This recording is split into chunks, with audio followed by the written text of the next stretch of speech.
वअला आलिहि त्तय्यबीन त्ताहिरीन अलमासूमीन अलमुंतजबीन वल्लअनतु दाइमतु अला अअदाइहिम अजमईन मिनल आन इला क़ियामि यौमिद्दीन। अम्मा बअदु फ़क़द क़ाल अल्लाहु तआला फ़ी किताबिहिल मजीद बिस्मिल्लाहिर रहमानिर रहीम। इन्नमल मुअमिनूना अल्लज़ीना इज़ा ज़ुकिरल्लाहु वजिलत क़ुलूबुहुम व इज़ा तुलियत अलैहिम आयातुहु ज़ादतहुम ईमाना व अला रब्बिहिम यतवक्कलून।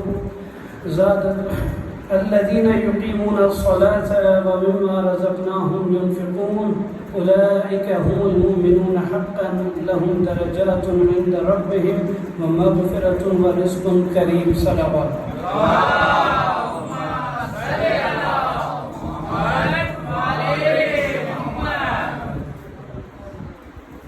खुतबे में जिन आयात जी तव्हांजे अॻियां तिलावत कई सूरे अनफाल जी 2, 3 ऐं 4 नंबर आयत। इन आयात में खुदा इन्नमा जे लफ्ज़ सां इन आयात खे शुरू थो करे। इन्नमा लफ्ज़ इन्नमा अरबी अदबियात में उन जुमिले में आंदो वेंदो आहे जेको ताक़ीद लाइ इस्तेमालु कयो वेंदो आहे ऐं कंहिं शइ खे कंहिं ॿी शइ सां मख़सूस करण जे लाइ इस्तेमालु कयो वेंदो आहे। मसलन अगर मां चवणु चाहियां थो त करीम सिर्फ़ अली आहे त मां चवंदुमि इन्नमल करीमो अली, फ़क़त ई फ़क़त अली करीम आहे। हिन आयत में ख़ुदा फरमाए थो इन्नमल मुअमिनून अल्लज़ीना इज़ा ज़ुकिरल्लाहु वजिलत क़ुलूबुहुम। मोमिन फ़क़त उहे आहिनि जंहिंजे अॻियां जॾहिं अल्लाह जो ज़िक्र थींदो आहे त हुननि जे दिलि में अल्लाह जो ख़ौफ़ हूंदो आहे, हुननि जूं दिलूं ख़ौफ़ ख़ुदा खां ॾकंदियूं आहिनि। ऐं पोइ फरमाए थो व इज़ा तुलियत अलैहिम आयातुहु ज़ादतहुम ईमाना। मोमिन फ़क़त उहे आहिनि जिन जे अॻियां जॾहिं आयात इलाही जी तिलावत थींदी आहे त हुननि जे ईमान में इज़ाफ़ो थींदो आहे। ऐं पोइ फरमाए थो व अला रब्बिहिम यतवक्कलून। मोमिन फ़क़त उहे आहिनि जंहिंजो भरोसो फ़क़त ई फ़क़त ख़ुदा ते हूंदो आहे, अल्लाह ते हूंदो आहे। ऐं पोइ फरमाईंदा अल्लज़ीना युक़ीमूनस्सलात व मिम्मा रज़क़नाहुम युनफ़िक़ून। मोमिन फ़क़त उहे आहिनि जेके निमाज़ जी इक़ामत कंदा आहिनि ऐं जेको रिज़्क़ असां हुनखे ॾींदा आहियूं उन मां इन्फ़ाक़ कंदा आहिनि, यानी अल्लाह जी राह में उन मां ख़र्च कंदा आहिनि। ऐं पोइ चवंदो उलाइका हुमुल मुमिनून हक़्क़न। हक़ीक़त में सिर्फ़ु इहे ई मोमिन आहिनि। ऐं पोइ फरमाए थो लहुम दरजातुन इंद रब्बिहिम। इन्हनि मोमिननि जे लाइ ख़ुदा वटि दरजा आहिनि ऐं बख़्शिश आहे ऐं रिज़्क़ करीम आहे। मोमिननि जूं इहे निशानियूं अल्लाह जी ज़ुबानी असां ताईं पहुचियूं आहिनि। मोमिन जी तारीफ़ इहो आहे आसान लफ़्ज़नि में जंहिं वटि ईमान हुजे। बसि मोमिन खे सम्झण जे लाइ असां वटि ईमान जी माना वाज़े हुजणु ज़रूरी आहे। त सभ खां पहिरियां ईमान लुग़त में छा खे चइबो आहे, इस्तिलाह में उन जी छा डेफिनेशन आहे, ऐं असांखे अहलुल बैत अलैहिस्सलाम ईमान जे बारे में छा था ॿुधाइनि। सलवात पढ़ो मोहम्मद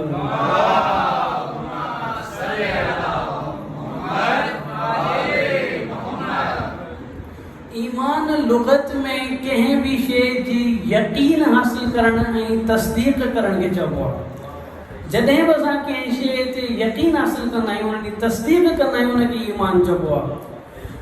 इन जी इस्तिलाह में जेका उलमा तारीफ़ ॿुधाइनि था, सभ खां पहिरियां तारीफ़ जी ख़ासियत इहा हुजणु खपे त जेॾी महिल तव्हां कंहिं शइ जी तारीफ़ बयानु कयो था त ज़रूरी आहे त उन जा सॼा जेके मसादीक़ आहिनि उहे सभु उन तारीफ़ में अची वञनि, का शइ रहिजी न वञे।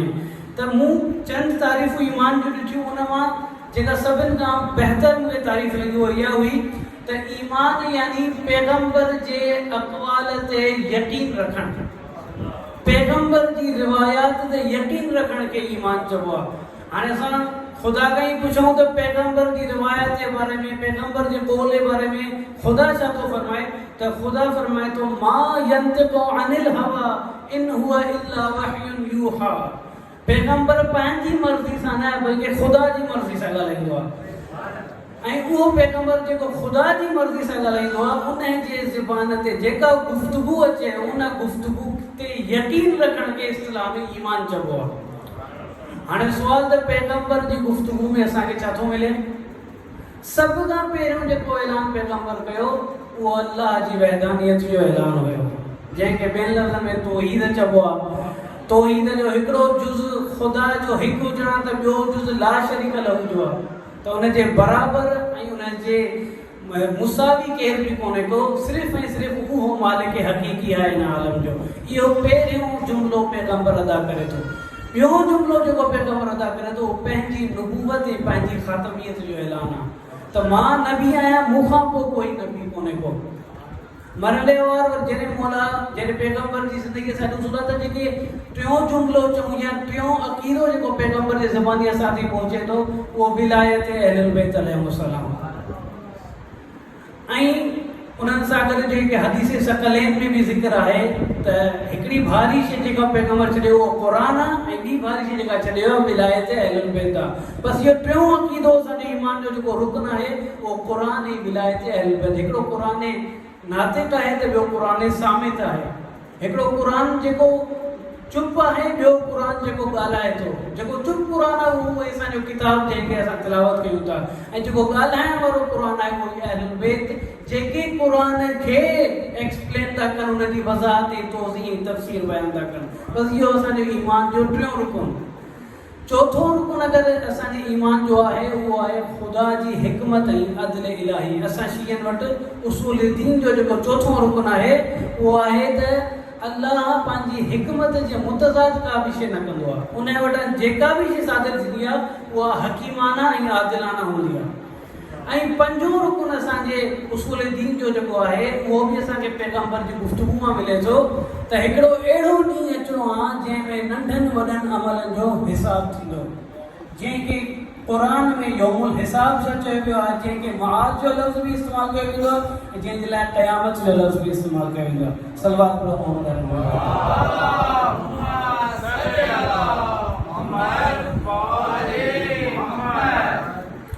बस पंज रुकन ईमान जा पैगंबर जी गुफ़्तगू मां जेके असांखे मिलनि था, तौहीद, नबूवत, इमामत, अदल इलाही ऐं क़यामत।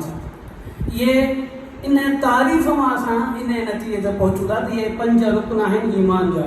ज़रूरु जेके बि इस्तिलाह में तारीफ़ूं असांखे उलमा ॿुधाईंदा आहिनि उहे रिवायात मां अख़्ज़ कंदा आहिनि।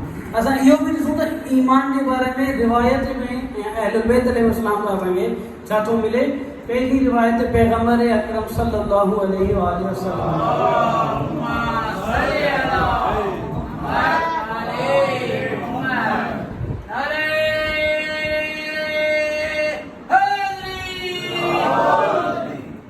पैगंबर फरमाइनि था मुंहिंजे नज़दीक टे ख़ासियतूं अगरि कंहिंजे ईमान में हुजनि त उहो ईमान कामिल आहे, मुकमल आहे।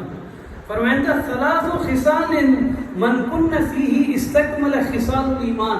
मुंहिंजे नज़दीक टे निशानियूं अगरि कंहिं मोमिन में आहिनि त हुनजो ईमान कामिल आहे। पहिरीं निशानी इज़ा रदिया लम युदखिलहु रिज़ाहु फ़ी बातिल।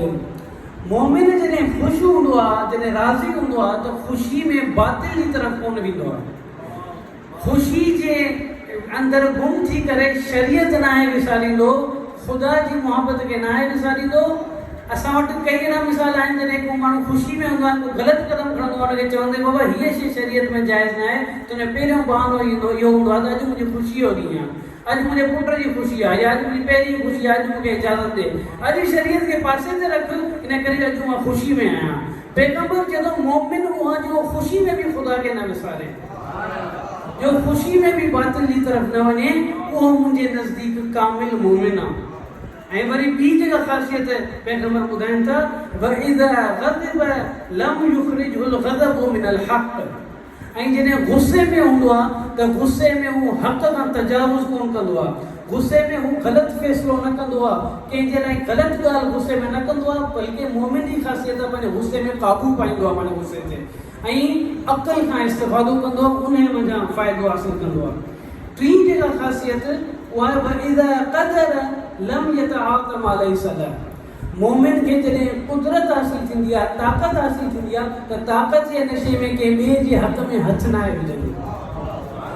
असांजे मुआशरे में जंहिं माण्हूअ खे कुदरत हासिल थींदी आहे सभ खां पहिरियों जेको कमु कंदो आहे उहो ग़रीब जे हक़ में हथु विझंदो आहे। पैगंबर फरमाईंदा मोमिन मुंहिंजे नज़दीक उहो आहे जेको कुदरत हासिल थियण खां पोइ के ॿिए जे हक़ में हथु न विझे। ईमान जे बारे में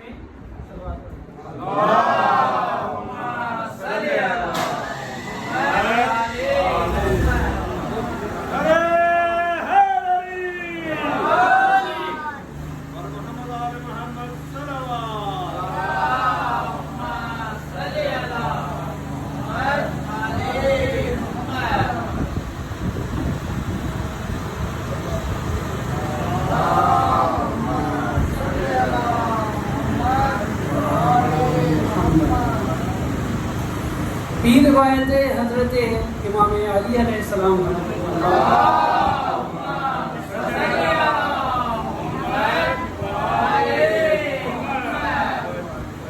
इमाम फरमाइनि था अल ईमानु मअरिफतुन बिल क़ल्ब व इक़रारुन बिल लिसान व अमलुन बिल अरकान। इमाम फरमाइनि था त ईमान यानी दिल सां कंहिं शइ जी मारिफत हासिल करणु यानी कंहिं शइ ते पुख्ता यकीन हासिल थियणु। ॿिए मरहले में इमाम फरमाइनि था इक़रारुन बिल लिसान ऐं वरी उन यकीन जो पंहिंजे ज़ुबान सां इक़रार करणु। ऐं टे मरहले में उमर फरमाइनि था अमलुन बिल अरकान। टे मरहले में उहो यकीन हुनजे अमल में ज़ाहिर थींदो आहे। बसि यकीन दिल में ज़ुबान सां हुनजो इक़रार वरी अमल में हुनखे ज़ाहिर करणु। हिकु मुकमल ईमान जी तारीफ़ जंहिंखे मौला नतीजतन अमल ताईं था पहुचाइनि। यानी मोमिन उहो आहे जेको पंहिंजो ईमान खे दिल खां पोइ ज़ुबान खां पोइ अमल में ज़ाहिर कंदो आहे। पर जेसि ताईं आख़िरी मरहले ते मोमिन नथो पहुचे त मौला जे नज़दीक हुनजो ईमान नाक़िस आहे। ॿी जॻह ते मौला फरमाइनि था ला यकुनु ईमानु इम्रिइन हत्ता युहिब्ब मन अहब्ब अल्लाह व युबग़िद मन अबग़द अल्लाह। मौला फरमाइनि था तेसीं ताईं मोमिन जो ईमान मुकमल कोन थींदो आहे जेसीं ताईं हर उन शइ सां मोहबत करे जंहिंसां ख़ुदा मोहबत थो करे ऐं हर उन शइ सां बुग़्ज़ रखे जंहिंसां ख़ुदा बुग़्ज़ थो रखे। हाणे सुवालु इहो त ख़ुदा कहिड़ियुनि शयुनि सां मोहबत रखे थो।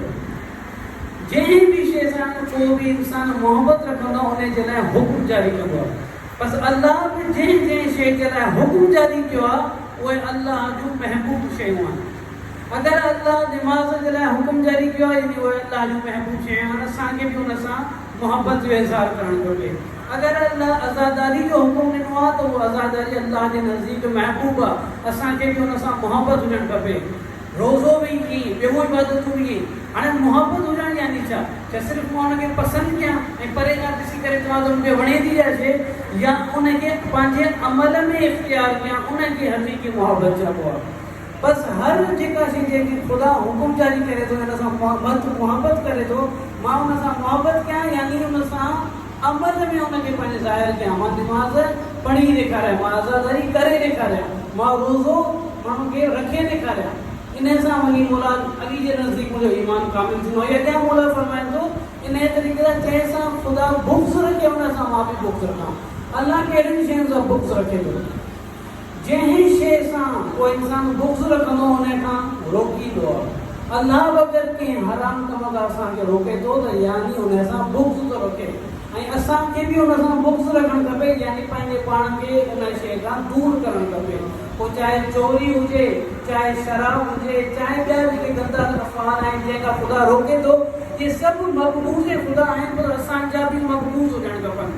ऐं जॾहिं असांजा मक़बूज़ हूंदा जॾहिं असां उन्हनि खे पंहिंजे किरदार मां कढूं पंहिंजे अमल मां उन्हनि खे कढूं तॾहिं वञी मौला जे नज़दीक असां मुकमल मोमिन थींदासीं।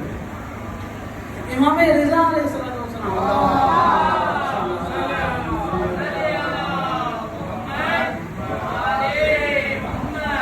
या इमाम जी रिवायत मां पढ़ंदुमि। इन ई रिवायत जे ज़रिए मां पंहिंजे अॻिले मरहले में दाख़िल थींदुमि। तमामु मुहिम रिवायत आहे। इन ते माण्हू शायदि हिकिड़ो पूरो अशरो बि ठाहे सघे थो। एतिरी माना खेज़ रिवायत आहे। अल ईमानु फ़ौक़ल इस्लाम बिदरजतिन। ईमान इस्लाम खां हिकु दर्जो वधीक आहे। वतक़वा फ़ौक़ल ईमान बिदरजतिन। ऐं तक़वा ईमान खां बि हिकु दर्जो वधीक आहे। मौला गोके हिकिड़ो मरहला असांखे ॿुधाए थो त पहिरियां इस्लाम, पोइ ईमान, पोइ तक़वा ऐं ॿियो मरहलो मौला ॿुधाए थो वल हक़ वल यकीन फ़ौक़ तक़वा बेदरजत नहीं, यकीन तक़वा का भी एक दर्जो वधीक आहे। बसि चार मरना मौला ॿुधाया न, इस्लाम, ईमान, तक़वा ऐं सभ खां वॾो मरहलो यकीन। इस्लाम यानी छा? इस्लाम अगर कंहिं बि आलिम खां पुछो वञे इस्लाम यानी छा, हू चवंदो ॿ गवाहियूं, अल्लाह जी वहदानियत ऐं पैगंबर जी नबूवत, ऐं उन जी ख़ातमियत जो अक़ीदो, इहो थियो इस्लाम। ईमान छा आहे? ईमान के बारे में असांखे पैगंबर ॿुधायो वियो विलायत अहलुल बैत अलैहिस्सलाम।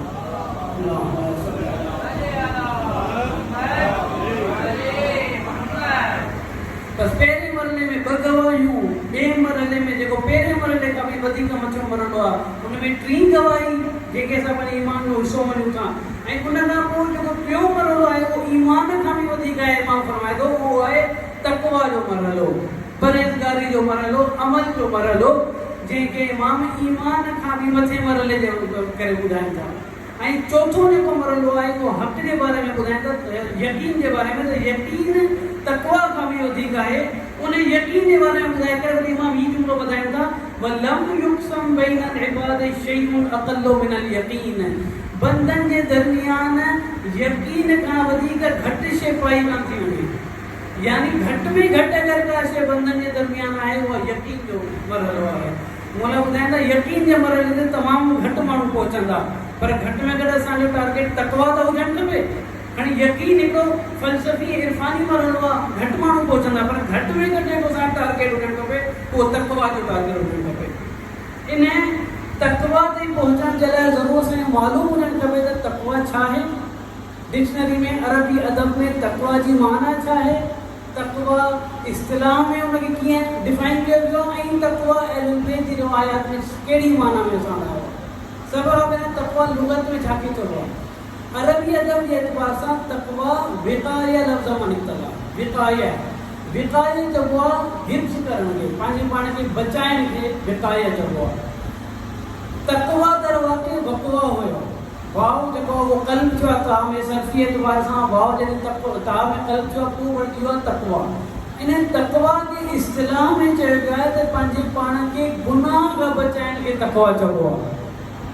पंहिंजे पाण खे गुनाह खां बचाइण खे इस्तिलाह में तक़वा चइबो आहे। रिवायात में मां पहिरीं रिवायत तव्हांजे अॻियां रखां त जॾहिं इमाम जाफ़र सादिक़ अलैहिस्सलाम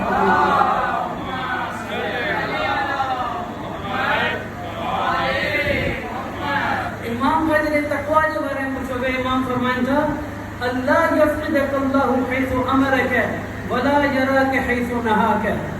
इमाम फरमाइनि था तक़वा यानी इहो त जंहिं जंहिं शइ जे लाइ ख़ुदा तोखे अमल कयो आहे उते तोखे ग़ाइब न पाए, ऐं जंहिं जंहिं शइ जे लाइ तोखे नहीं कंदी उते तोखे हाज़िर न पाए। जंहिं शइ जे लाइ तोखे वञण लाइ चयो थी उन जी तरफ़ वञ, ज़रूरी आहे त मोमिन उते हाज़िर हुजे, ऐं जंहिं शइ ते तोखे रोकियो अथई ज़रूरी आहे त मोमिन उतां ग़ाइब हुजे। इनखे चइबो आहे तक़वा। ॿियनि लफ़्ज़नि में हर हुकुम जेको ख़ुदा जारी कयो आहे उते मोमिन जो हुजणु ज़रूरी आहे इमाम जे मुताबिक़, ऐं हर उहा शइ जंहिंखां इमाम या ख़ुदा रोकियो आहे उते मोमिन जो न हुजणु ज़रूरी आहे। हाणे तव्हां मिसाल खणो त इमाम कहिड़ी शइ जी तरफ़ असांखे वञण लाइ चयो आहे। निमाज़, रोज़ो, अज़ादारी, ॿियूं इबादतूं सभु उहे शयूं आहिनि जिन जी तरफ़ अहल बैत असांखे हुकुम कयो आहे उते असांजो हुजणु ज़रूरी आहे। ऐं जिते रोकियो अथनि त उहो आहे असांजी शराब या ॿियूं जेके कंदियूं चोरी वग़ैरह कूड़ ॻाल्हाइण, उन खां जॾहिं असांखे ख़ुदा रोकियो आहे उते असांजो न हुजणु ज़रूरी आहे, उते असांजो ग़ाइब हुजणु ज़रूरी आहे इमाम जे नज़दीक। मुत्तक़ीन जे बारे में अगर असां बहितर ॼाणणु चाहियूं त मौलल मुत्तक़ीन जा ज़ीरो केरु हुयो? इमाम अली अलैहिस्सलाम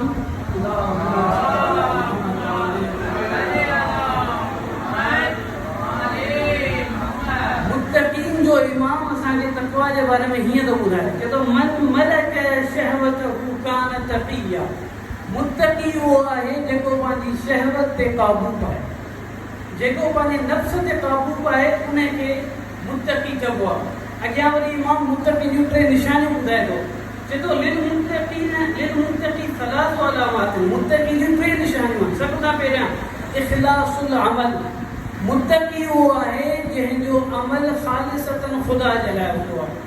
मुत्तक़ी उहो आहे जेको के ॿिए खे ॾेखारण जे लाइ अमल कोन कंदो आहे, बल्कि ख़ुदा खे ॾेखारण जे लाइ अमल कंदो आहे। ऐं वरी फरमाईंदा वक़स्रुल अमल, मुत्तकी उहो आहे जेको पंहिंजे आरज़ू खे नंढो रखंदो आहे, जेको दुनिया परस्ती जी तरफ़ कोन ईंदो आहे, घणे जी लालच कोन कंदो आहे, जेतिरो हूंदो अथसि उन में काने हूंदो आहे, राज़ी हूंदो आहे। ऐं पोइ फरमाए थो वक़्तिनामुल महल, मुत्तकी उहो आहे जेको हर फ़ुर्सत मां फ़ाइदो हासिल कंदो आहे। जीअं ॾिसे थो त असांजो टाइम थियल पहिरीं फ़ुर्सत में नमाज़ खे अदा कंदो आहे, जिते ॾिसे थो त हिकिड़ो सुठो मौक़ो आहे उते क़ुर जी तिलावत कंदो, अज़ादारी कंदो, ज़िक्र अहल बैत कंदो, इन्हनि मौक़नि जे फ़ाइदो हासिल करण वारो मुत्तकी हूंदो आहे। वरी इमाम जी जेका राय जी इमाम जो जुमिलो इमाम जे ख़ुतबनि में मिले थो, इत्तक़ुल्लाह जो जुमिलो आहे। इत्तक़ुल्लाह यानी छा? यानी अल्लाह जी तक़वा इख्तियार कयो, अल्लाह जे लाइ पंहिंजे दिलि में ख़ौफ़ आणियो। इहो मौला जो तक़ी कलाम हर ख़ुतबे में हूंदो हुयो, या इन जो मफ़हूम या एग्ज़ैक्टली इहो जुमिलो मौला जो तक़ी कलाम हूंदो हुयो। ऐं पोइ वरी इमाम फरमाए थो अल मुत्तक़ून अनफुसुहुम अफ़ीफ़तुन, मुत्तकी उहो आहे जेको पाण खे ॿियनि जे साम्हूं अज़ीज़ रखंदो आहे, पंहिंजी रेस्पेक्ट ऐं पंहिंजी सेल्फ रेस्पेक्ट जो ख़्यालु कंदो आहे। ऐं पोइ वहाजातुहुम ख़फ़ीफ़तुन, मुत्तकी उहो हूंदो आहे जंहिंजी आरज़ू ऐं ख़्वाहिश नंढी हूंदी आहे, घटि में राज़ी रहंदो, अल्लाह जो शुक्र अदा कंदो, जेतिरो हूंदसि उन ते ख़ुशि हूंदो। ऐं पोइ फरमाए थो वल ख़ैरातुहुम मअमूनतुन, मुत्तकी उहो आहे जंहिं मां माण्हुनि खे ख़ैर जी उमेद हूंदी आहे, नेकी जी उमेद हूंदी आहे।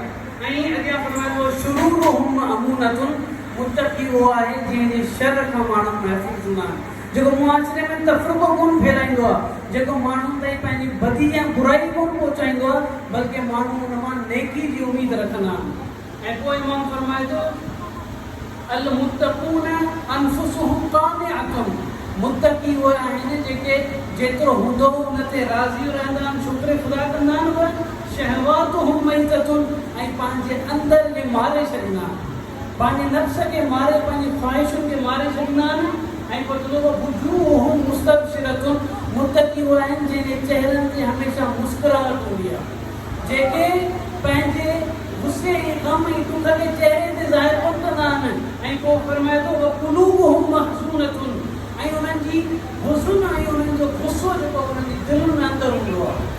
इन करे जो इमाम खे ख़बर आहे त मुत्तक़ीन जो रस्तो ॾुखियो आहे, उहे पंहिंजे हिन रस्ते में ॾुखियाइयूं ॾिसंदा, पर उन ॾुखियाइयुनि खे पंहिंजे दिलि में रखंदा ऐं पंहिंजे चहिरनि ते ख़ुशी ज़ाहिर रखंदा।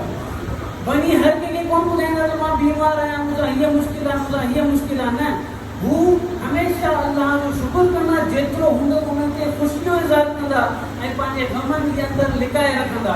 इहो मुत्तक़ीन जो इमाम असांखे ॿुधाए पियो त मुंहिंजे नज़दीक मुत्तकी जूं इहे निशानियूं आहिनि। वरी आख़िरी जुमिलो मुत्तक़ीन जे बारे में अल मुत्तक़ून अअमालुहुम ज़ाकियतुन, इमाम फरमाए थो मुत्तकी उहे आहिनि जिन जो अमल पाक हूंदो आहे, ख़ालिसतन ख़ुदा लाइ। ऐं फरमाए थो वअयुनुहुम बाक़ियतुन, ऐं उन्हनि जूं अखियूं उहे उन्हनि जिन में कोड़ा हूंदा, हू चहिरे में तव्हांखे मुस्कुराहट ॾेखारींदा, पर जॾहिं ख़ुदा सां ख़िलवत कंदा त उन्हनि जी अखियुनि में कोड़ा हूंदा, जॾहिं ख़ुदा जी इबादत कंदा त ख़ुदा जे ख़ौफ़ में उन्हनि जी अखियुनि में कोड़ा ईंदा। वक़ुलूबुहुम वजिलतुन, ऐं मुत्तक़ी उहे आहिनि जिन जे दिलुनि में ख़ुदा जो ख़ौफ़ हूंदो आहे। मां इन करे जो सामीन में औरतूं बि आहिनि, मां तक़वा जे एतबार सां हिकु औरतुनि जे लाइ रोल मॉडल हिकिड़ी अहल बैत मंझां औरतुनि जे लाइ फज़ीलत तरीन अगर बाफ़ज़ीलत तरीन अगर का हस्ती है तो हज़रत फ़ातिमा ज़हरा सलाम अलैहा।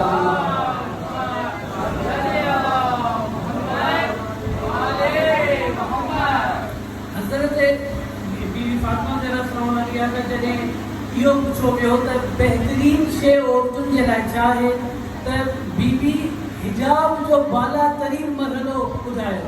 बेहतरीन शइ औरतुनि जे लाइ इहा आहे त न हूअ के नामहरम खे ॾिसे ऐं न को नामहरम हुनखे ॾिसे। इहो हिजाब जो बालातरीन मरहलो आहे जंहिंजो हथमन बीबी हुन ते रिआयत कंदा आहिनि, पर असां जूं अगरि औरतूं उन मरहले जो लिहाज़ नथियूं करे सघनि, घटि में घटि हुन वाजिब हिजाब जी रिआयत ज़रूरी कनि, पर बीबी हिजाब जो बालातरीन मरहलो असांखे ॿुधाए थी त न असां मुंहिंजियूं निगाहूं नामहरम ते पन, न नामहरम जूं निगाहूं मूं ते पन, ॿी जॻह ते बीबी जो इहो वाक़ियो त मारूफ़ वाक़ियो आहे त हिकिड़ो कोढ़ो जेको अंधो हुयो जेको पैगंबर जे घर महिमान थी करे आयो त बीबी फौरन पंहिंजे पाण खे हिजाब में लिकाए करे कमरे में अंदरि दाख़िल थी त पैगंबर यादि दहानी कई बीबी जी त जेको महिमान अचे थो उहो अंधो आहे उहो तोखे कोन थो ॾिसी सघे त बीबी जवाब में चयो त हू त मूंखे नथो ॾिसी सघे मां त हुनखे ॾिसी सघां थी न इहो चई करे बीबी फौरन कमरे में हली वई यानी आला तरीन हिजाब जो अगरि मरहलो आहे त असांखे इहे हस्तियूं सेखारनि तक़वा जी मफ़हूम सम्झण खां पोइ ज़रूरु इहा बि शइ हिन मजलिस में ज़िक्र थियणु खपे त तक़वा ताईं पहुचण जो तरीक़ो छा आहे असां तक़वा ते अगरि पहुची सघूं था त उनजो वाहिद तरीक़ो इहो आहे त असां तमरीन कयूं असां पंहिंजे नफ़्स खे मुसलत थियण जे लाइ उन ते मुसलत थियण जे लाइ बार बार जॾहिं तमरीन कयूं पंहिंजी आम ज़िंदगी में त उन नफ़्स ते कामिलन मुसलत थी सघूं था पोइ चाहे नंढनि शयुनि खां ई ठहणु शुरू कयूं मसलन मूं अगरि मानी पंहिंजे जिस्म जे मुताबिक़ खाई छॾी आहे मुंहिंजो पेट भरियल आहे ऐं अॻियां का लज़ीज़ अगरि मानी आहे त मुंहिंजो नफ़्स चवंदो मां इन जी तरफ़ तजावुज़ खे तनावुल करे खावां पर हितां खां असां ईअं शुरू करे सघूं था त पंहिंजे नफ़्स ते क़ाबू हासिल करे मां उन शइ जी तरफ़ तनावुल न कयां पोइ जॾहिं इन नंढे मरहले खां मां शुरू कंदुमि त आहिस्ता आहिस्ता मां उन वॾे मरहले ते बि पहुची सघां थो वॾो मरहलो मिसाल इहे त फजर जी नमाज़ जे लाइ मसलन माण्हू उथे थो त ज़रूरु की ॾुखियाई थिए थी एसी हले पई हिकिड़ो कंबल में आहे थो कंबल खणणु असांजे लाइ शायदि कई किलोनि जे बराबरि हूंदो कंबल कोन खणंदो आहे असां खां पर अगरि असां पंहिंजे नफ़्स ते क़ाबू कयूं त उहो ई कंबल असांजे लाइ हल्को थी वेंदो त इहा तमरीन आहिस्ते आहिस्ते जॾहिं असां पंहिंजे नफ़्स खे ॾींदासीं हुनखे तसलुत हासिल कंदासीं त काफ़ी शयूं असांजे लाइ आसान बणिजी सघंदियूं मौला अली अलैहिस्सलाम जॾहिं जंहिंजे सिफ़ीन मां कूफे जी तरफ़ आया पे त कूफे खां पहिरियां हिकिड़ो क़ब्रिस्तान हुयो उन क़ब्रिस्तान में मौला मुर्दनि सां ख़िताब कयो मौला मुर्दनि सां जॾहिं ख़िताब कयो त मुर्दनि खे चई त तव्हां उहे ई आहियो न जेके जॾहिं हिन दुनिया में हुयो त तव्हांजा घर हुया तव्हांजूं औलादूं हुयूं तव्हांजा घोड़ा हुया तव्हांजो माल हुयो तव्हांजूं ज़ालूं हुयूं ऐं हाणे जॾहिं तव्हां क़ब्रुनि में आहियो त उहो माल तव्हांजो तक़सीम थी वियो उहे औलाद हाणे तव्हांखे यादि बि कोन था कनि तव्हांजे घरनि में हाणे को ॿियो थो रहे तव्हांजी ज़ालुनि जी ॿिए सां शादी थी वई उहे ई आहियो न तव्हां ऐं पोइ पंहिंजे साथियुनि जी तरफ़ चहिरो करे फरमाई त अगरि हिननि मुर्दनि खे ॻाल्हाइण जी इजाज़त मिले त उहे ई तव्हांखे ॿुधाईंदा त बरज़ख ऐं आख़िरत जे सफ़र में सभ खां बहितरीन अगरि को ज़ाते सफ़र आहे त उहो तक़वा आहे ज़ाते सफ़र छाखे चइबो आहे ज़ाते सफ़र उन शइ खे चइबो आहे जेको तव्हांजे सफ़र खे आसान बणाए इमाम फरमाया त अगरि मुर्दनि खे इजाज़त मिले त पोइ सभ खां वधीक शइ जेका तव्हांजे बरज़ख ऐं आख़िरत जे सफ़र खे आसान करे सघी त उहा तक़वा जी शइ आहे बसि हिन ज़िंदगियुनि मां सुठे तरीक़े सां माण्हू फ़ुर्सत करे पंहिंजे दिलि खे ऐं पंहिंजे क़ल्ब जी इर्तिक़ा करे सघे थो पंहिंजे नफ़्स ते क़ाबू पाए सघे थो तक़वा जी तारीफ़ सां इहा कई तक़वा यानी पंहिंजे पाण खे गुनाह खां महफ़ूज़ रखणु यानी अगरि के तक़वा इख्तियार कंदो त वॾे मां वॾो फ़ाइदो इहो अथसि त गुनाह खां बचियल हूंदो मौला अली छा था फरमाइनि त ईद जो ॾींहुं कहिड़ो ॾींहुं आहे इहे हर उहो ॾींहुं ईद जो ॾींहुं आहे जॾहिं असां पंहिंजे पाण खे गुनाह खां महफ़ूज़ रखूं त हिन गुनाह खां बचण जो बि ज़रूरु को फ़ाइदो हूंदो न असां अचो त अहल खां पुछूं त गुनाह कहिड़ी पस शइ आहे अगरि केरु गुनाह अंजाम ॾिए थो त उन जी ज़िंदगी में कहिड़ियूं आफ़तूं अची सघनि थियूं त हिकिड़ी रिवायत में अहल अलैहिस्सलाम फरमाइनि था त जेको माण्हू गुनाह अंजाम ॾींदो उहो पंहिंजे रूह ऐं दिलि ते हिकिड़ो सियाह नुक़्तो छॾींदो ऐं पोइ जॾहिं गुनाह जो तकरार कंदो त उहे सियाह नुक़्ता एतिरा घणा थी वेंदा त उनजो क़ल्ब सियाह थी वेंदो पोइ नाक़ाबिल हिदायत थी वेंदो पोइ नसीहतूं उनजे लाइ हिकिड़ो मस्ख़रेबाज़ी थी वेंदी पोइ केरु उनखे नसीहत कंदो त उनखे जवाब में उनते खिलंदो उनजो मस्ख़रो उड़ाईंदो इहो उहो दर्जो आहे जेको गुनाह जे तकरार सां जंहिंजी दिलि कारी थी वेंदी आहे उनखे तव्हां जेतिरी नसीहत कंदो असर कोन कंदी बसि असांखे घुर्जे त असां पंहिंजी दिलि कारी थियण खां पहिरियां हिन तक़वा खे अपनाए छॾियूं ऐं पंहिंजे पाण खे गुनाहनि खां बचाए छॾियूं ॿी रिवायत में अहल बैत फरमाइनि था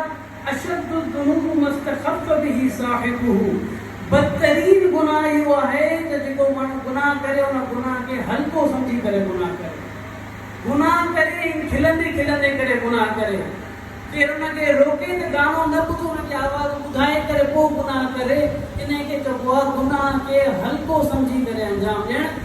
अहल बैत चवंदा बदतरीन गुनाह इहो आहे त गुनाह खे हल्को सम्झी करे अंजाम ॾियो।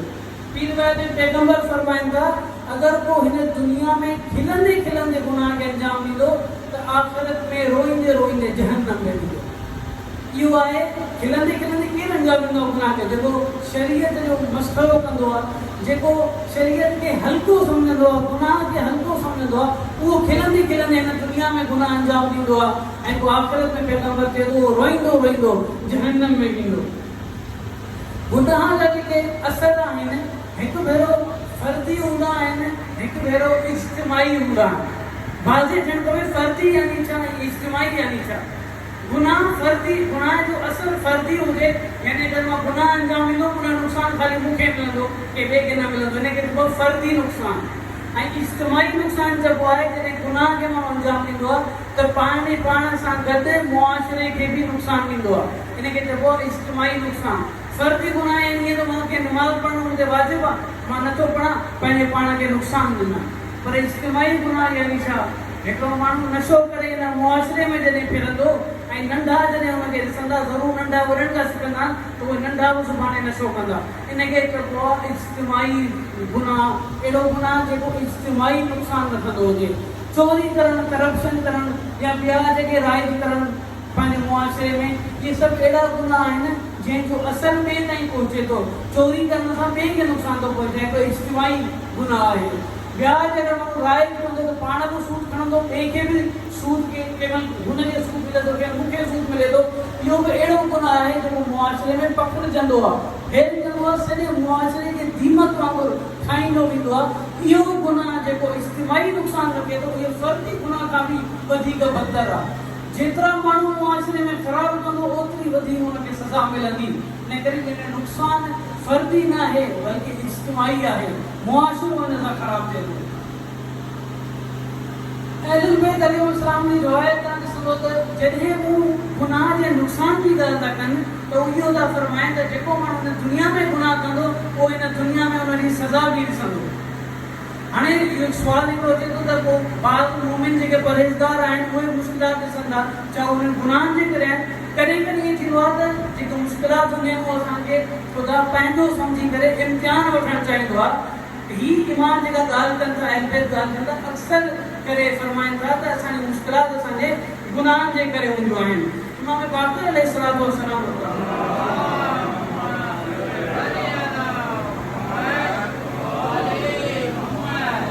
रिवायत में फरमाइनि था मा असाबकुम मिन मुसीबतिन फबिमा कसबत ऐदीकुम व यअफु अन कसीर।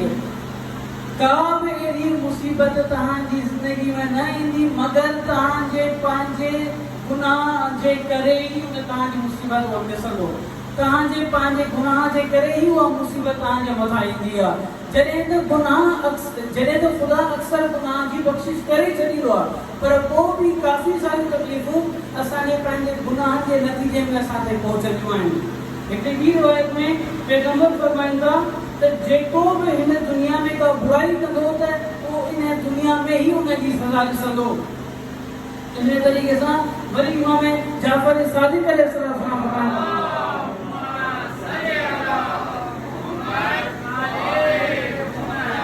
फरमाइनि था मा अनअमल्लाहु अला अब्दिन निअमतन फसलबहा इय्याहु हत्ता यज़्निब ज़ंबन यस्तहिक़ु सल्ब। इमाम फरमाइनि था का बि ख़ुदा जी ॾिनल नेमत हिकिड़े बंदे खां कान पूरी वेंदी तेसीं ताईं जेसिताईं हू पाण को अहिड़ो ग़लति कमु कंदो करे जंहिंजे करे हुनखां उहा नेमत खसिजंदी आहे। बसि असां अगरि कंहिं नेमत असांखे ख़ुदा ॾिए थो ऐं घुरे थो, या त असां कुफ़राने नेमत कयो आहे या त को अहिड़ो ग़लति कमु कयो आहे जंहिंजे बदिले में ख़ुदा असांखां उहा नेमत खसे थो। इन रिवायत जो मफ़हूम इहो आहे त अगरि असां तौबा करे पंहिंजी ग़लती सुधारियूं त उहा नेमत वापसि हासिल करे बि सघूं था।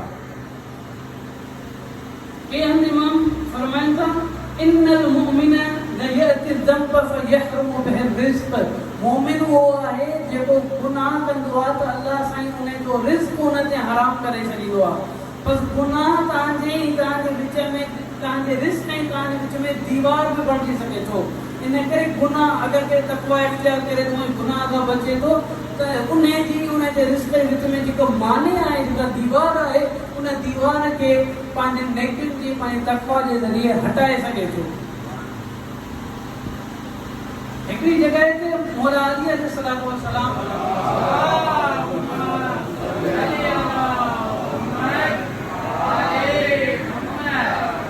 पैगंबर के ज़माने में हिकिड़ो किस्सो नकल कंदा। मौला चवंदा त पैगंबर के ज़माने में हिकिड़ो माण्हू गली में हली रहियो हो त अॻियां हिकिड़ी नामहरम औरत आई त उन इज़त जी नज़र सां उन नामहरम खे ॾिठो ऐं उन निगाह में मसरूफ़ हुयो, अॻियां दीवार जी तरफ़ तवज्जो न ॾिनी त उनजो जेको सर आहे उहो दीवार में लॻो, उन नक भरी करे रत उन खां वहणु शुरू थी। जीअं उन इहो ॾिठो त मां गुनाह जे दौरान ई मूं धक खाधो आहे त उहो फौरन इन रत जे ख़ुश्क थियण खां पहिरियां पैगंबर वटि पहुतो ऐं पैगंबर खे सॼो किस्सो ॿुधाई त मूंसां ईअं थियो आहे।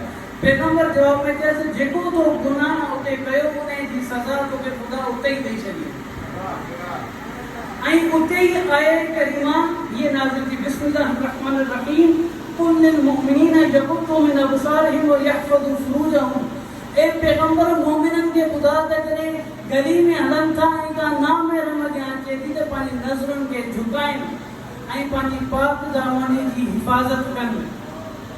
ऐं पोइ इंजील में पैगंबर ॿुधाए थो उन माण्हू खे त इंजील में बि लिखियलु आहे, कमा तदीनो तुदानो, जीअं कंदे ओड़ी सज़ा मिलंदई। जीअं त पैगंबर मूंखे इहो ॿुधाइणु चइबो त जेको तो गुनाह अंजाम ॾिनो उन जी सज़ा तोखे हिते मिली वई। इन में हिकिड़ी मुस्बत जेका शइ असां ॾिसी सघूं था उहा इहा आहे त अगरि असांखे ख़ुदा असांजे गुनाह जी सज़ा हिन दुनिया में ई ॾिए थो त उन सां फ़ाइदो इहो आहे त असांजे आख़िरत जो अज़ाब हल्को थी वेंदो। त हिकिड़े हिसाब सां ठहणी हिकिड़ी नेमत बि आहे। असां जॾहिं को बि मुश्किल ॾिसंदासीं त पंहिंजे पाण खे पंहिंजी ग़लती खे सुधारे सघूं था ऐं पोइ असांजो उखरवी अज़ाब बि आसान थी सघे थो। पर इन जे मुक़ाबले में अगरि असांखे उन गुनाह जी सज़ा हिन दुनिया में न मिले त ज़रूरु आख़िरत जो जेको अज़ाब हूंदो उहो संगीन हूंदो। त इहो हिकिड़ो मुस्बत पहलू बि आहे त ख़ुदा हिन ई दुनिया में असांखे गुनाह जी सज़ा ॾेई करे असांखे आगाह करे थो त तव्हां पंहिंजी किरदार खे सुधारियो। अहले बैत अलैहिस्सलाम जी फरमाइशात में इहा बि शइ असांखे मिले थी त जेको माण्हू गुनाह कंदो आहे उहो गुनाह हुनजे रूह में हिकिड़ी बीमारी वांगुरु चिपकी पवंदो आहे ऐं पोइ जीअं जीअं हुन गुनाह जो तकरार कंदो आहे त उहो उनजी दिलि एतिरी कारी थी वेंदी आहे त न ई हू क़ाबिल हिदायत हूंदो आहे ऐं आयात करीमा जो तमस्कुर करणु शुरू कंदो आहे। अहले बैत जी रिवायात जो तमस्कुर कंदो आहे। तव्हां हुनखे शरीयत ॿुधायो, उहो शरीयत जी मस्करेबाज़ी कंदो आहे। ऐं पोइ जॾहिं हुनजी दिलि पथर बणिजी वेंदी गुनाहनि जी कसरत जे करे त पोइ हुन ते का नसीहत बि अमल कान कंदी। इन मरहले खां पहुचण खां पहिरियां असांखे घुरिजे त असां तक़वा इख्तियार करे पाण खे इन निचले तरीन मरहले खां बचाए छॾियूं। असां तक़वा जे मफ़हूम जे बारे में एतिरो ॻाल्हायोसीं। तक़वा जी माना मां कोशिशि कई सम्झाए छॾियां तव्हांखे त तक़वा जी छा माना आहे।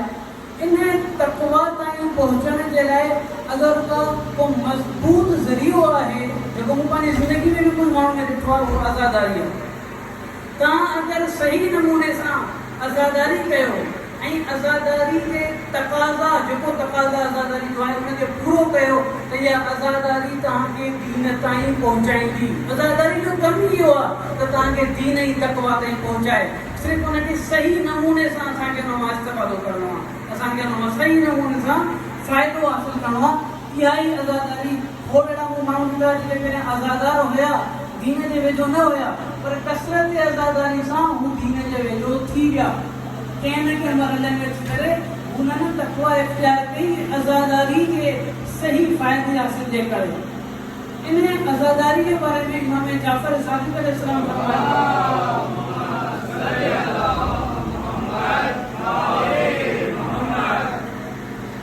मन ذكرنا أو ذكرنا عنده فخرج من عينه دمع مثل جناح بعوضة غفر الله له ولو كانت مثل زبد البحر।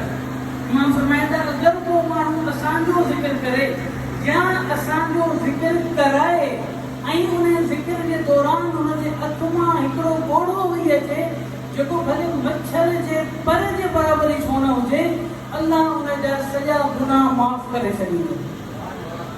ऐं पोइ अगरचे उन्हें जा गुनाह समुंड जी गज जे बराबरि छो न हुजनि, अगरचे उन्हनि जे गुनाह जी तादाद समुंड जे बराबरि छो न हुजे, हिकिड़ो कोढ़ो जेको अहल बैत जे ज़िक्र में वायो वञे थो उन जा सॼा गुनाह अलाह साईं उनजा माफ़ करे छॾे थो।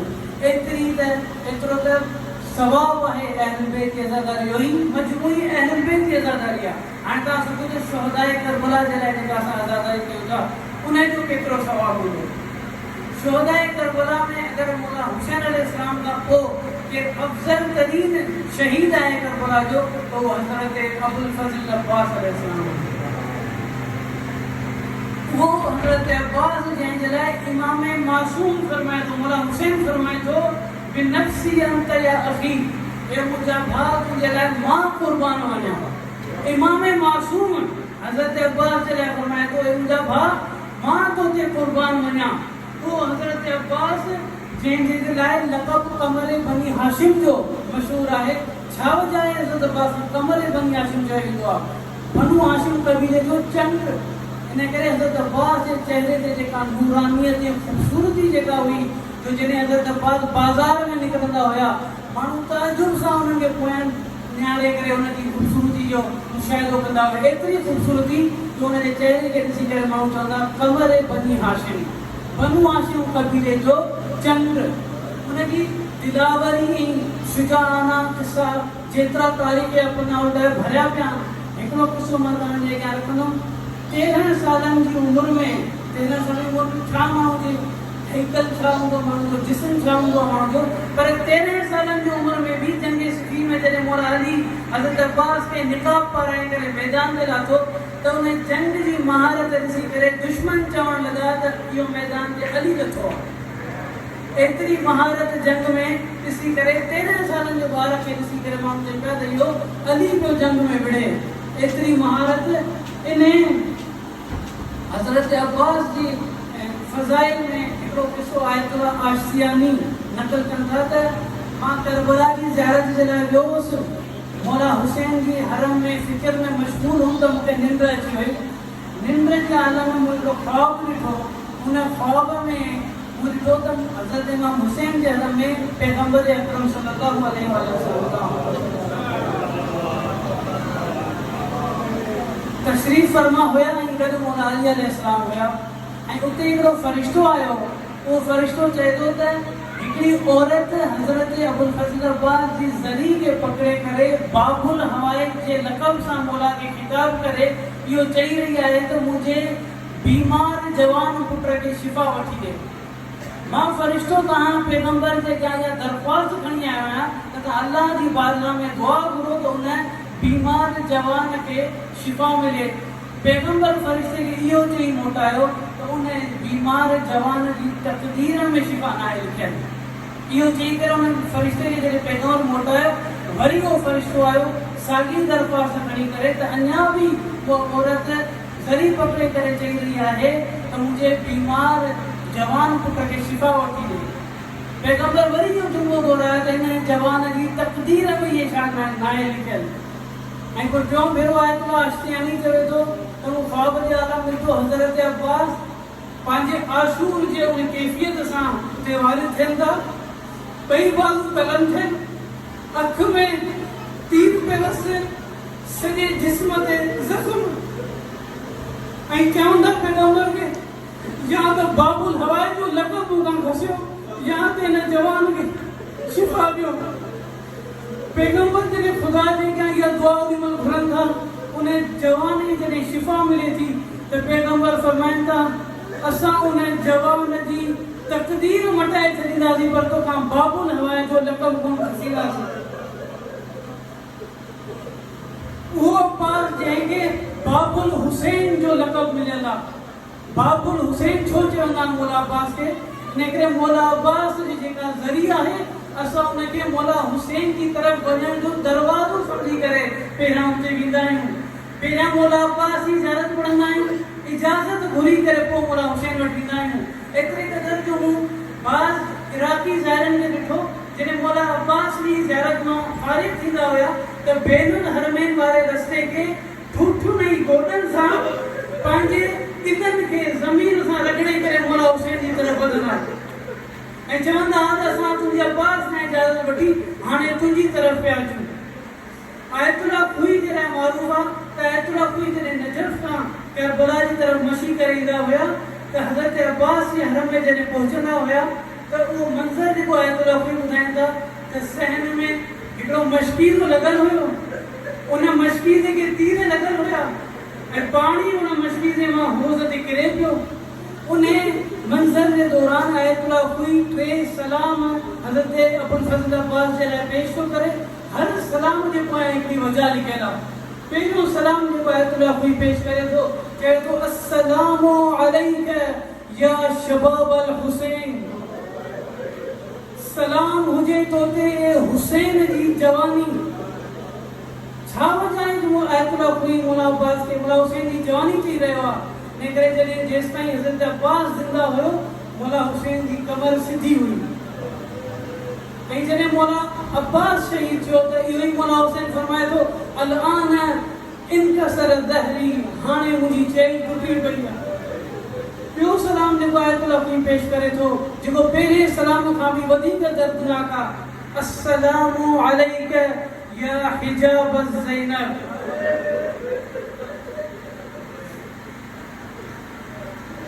साईं फरमाइनि था सलाम जेको हुजे ज़ैनब जा हिजाब।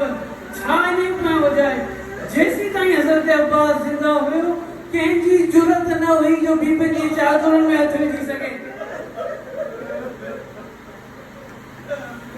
ऐं जॾहिं मौला अब्बास शहीद थिया ऐं मौला हुसैन जो सरकलम थियो, मलूननि पहिरियों हमलो खेमनि जी तरफ़ कयो। बीबियुनि जी चादरुनि में उन्हनि हथ विधो मौला अब्बास जी शहादत खां पोइ। इन जे करे आयतुल्ला खुई फरमाए थो अस्सलामु अलैका या हिजाब ज़ैनब। ॿियो सलाम जेको आयतुल्ला खुई पेश कनि था, जेको पहिरें 2 सलामनि खां बि वधीक दर्दनाक आहे, फरमाइनि था अस्सलामु अलैका या साक़ी सकीना, सलाम हुजे तो ते ए उहे जे सकीना खे पाणी पियारियो, जे हुनजी प्यास बुझाई। आशूर वारे ॾींहुं सॼे ॾींहुं हज़रत अब्बास मौला हुसैन खां जॾहिं इजाज़त घुरंदा रहिया त मूंखे मैदान में वञण जी इजाज़त ॾे, त मौला हुसैन इहो चई करे उन्हनि जी इजाज़त खे मना कंदा हुया त तूं मुंहिंजे लश्कर जो सिपह सालार आहीं, मां पंहिंजे सिपह सालार खे कीअं मैदान में छॾियां। पर हिकिड़ो अहिड़ो वक़्तु आयो जो ॿारनि जे खेमनि मां अल अतश जी सलाह बुलंद थी। हज़रत सकीना ने तहाम मुबारक जॾहिं अल अतश जी सलाह बुलंद थी त इहो ई हज़रत अब्बास उन खां जॾहिं बर्दाश्त न थियो त वरी हली मौला हुसैन खे चई त मूंखे इजाज़त ॾे त मां फुरात मां ॿारनि जे लाइ पाणी खणी अचां। मौला हुसैन इहो ई जुमिलो दोहरायो, जॾहिं तूं मुंहिंजे लश्कर जो सिपह सालार आहीं, मां तोखे कीअं इजाज़त ॾियां। हज़रत अब्बास वरी करे चवंदा तव्हां कहिड़े लश्कर जी ॻाल्हि था कयो, हिकु थी करे सभु शहीद थी विया, को लश्कर ई न आहे रहियो जंहिंजो मां सिपह सालार हुजां। ऐं उन खां पोइ हज़रत अब्बास जॾहिं तयारी पकड़ी आहे मशकीज़ो खणी करे फुरात जी तरफ़ वधनि था त फुरात ते मलूननि हिकिड़ी वॾी फ़ौज उते तयारु करे रखी त मौला हुसैन जो कारवान फुरात ताईं न पहुची सघे। उन हेॾे सारे लश्कर खे हज़रत अब्बास चीरे करे फुरात ताईं जॾहिं पहुतो आहे ऐं उन फुरात तां जॾहिं पंहिंजे टुक में पाणी खयो अथई त मक़तल जा लफ़्ज़ फ़तज़क्कर अख़ाहू, ऐं उनखे पंहिंजे भाउ जी प्यास यादि आई ऐं उन बुक में हारे छॾी उन बुक खे।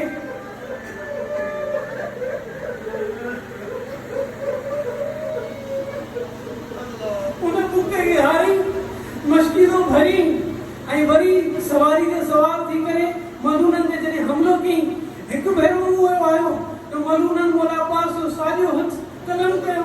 अहिड़ी सूरत हाल में मौला हुसैन मौला अब्बास जे लफ़्ज़ ज़ुबान ते जेके लफ़्ज़ जारी थिया आहिनि, शेर जी सूरत में तव्हांजे क्या पढ़ा। हज़रत अब्बास फरमाइनि था वल्लाहि इन क़तअतुम यमीनी इन्नी उहामी अबदन अन दीनी, तव्हां अल्लाह जो कसम आहे तव्हां भले मुंहिंजो साॼो हथु कटे छॾियो पर मां आख़िर ताईं पंहिंजी दीन जी हिफ़ाज़त कंदुसि। करबला में साॼे हथ खां वठी खाॿे हथ ते जेको फ़ासिलो आहे हिकिड़े हथ सां विड़ी करे उस ताईं पहुतो आहे।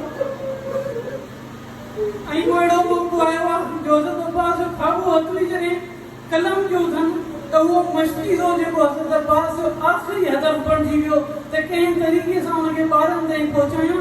उन मशकीज़े खे ॾंदनि सां पकड़ियो अथई, ॾंदनि सां पकड़े जॾहिं हुनजी हिफ़ाज़त कई तो मलून परे खां जे ॾिसण पिया त हुनखे मछली जो एतिरो अज़ीज़ आहे त हुननि मछली जे ते तीर हयऊं। जॾहिं मछली ते तीर हयनि ऐं उहो पाणी हुन मछली जे मां हलणु शुरू थियो त अब्बास हुन पाणी खे बांधे करे नाउमीदी जी अखियुनि सां खेमनि जी तरफ़ ॾिठई ऐं महसूसु कई त हाणे शायदि इहो पाणी हुननि ॿारनि ताईं कोन पहुचाए सघंदुसि। ऐं पोइ हिकिड़ो अहिड़ो टाइम आयो जो हिकिड़े मलून हज़रत अब्बास जी अखि में तीर पेवस कयो। असां हिकिड़ो नंढो पथर रखी वञे पंहिंजे हथनि खे इस्तेमालु करे छोरनि उहो पथर कढंदा आहियूं। हज़रत अब्बास खे जॾहिं उहो तीर अखि में वियो आहे त ॿई हथ कोन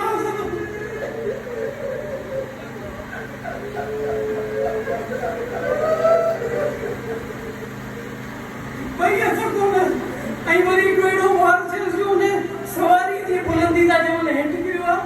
असां हिकिड़ी मामूली हाइट खां बि हेठि किरंदा आहियूं पंहिंजे हथनि जे ज़रिए पंहिंजो दिफ़ा कंदा आहियूं त घटि नुक़सानु पहुचे। ऐं हज़रत अब्बास जॾहिं हुन सवारी मां हेठि किरिया त ॿई हथ कोन हुया। ऐं जॾहिं उहो अलाह परे खां मौला हुसैन झुकंदे ॾिसे थो त उहो मौला हुसैन जेको सॼो ॾींहुं हुन आशूर वारे ॾींहुं पंहिंजे अहबाब ऐं असहाब जा लाशा खणा अथई जंहिंमहिल हज़रत अब्बास जो अलम झुकंदे ॾिसे थो त चए थो अल-आन इनकसर ज़हरी ऐं हाणे मुंहिंजी कमर टुटी चुकी आहे। अला लानतुल्लाहि अलल क़ौमि ज़ालिमीन। मातम हुसैन।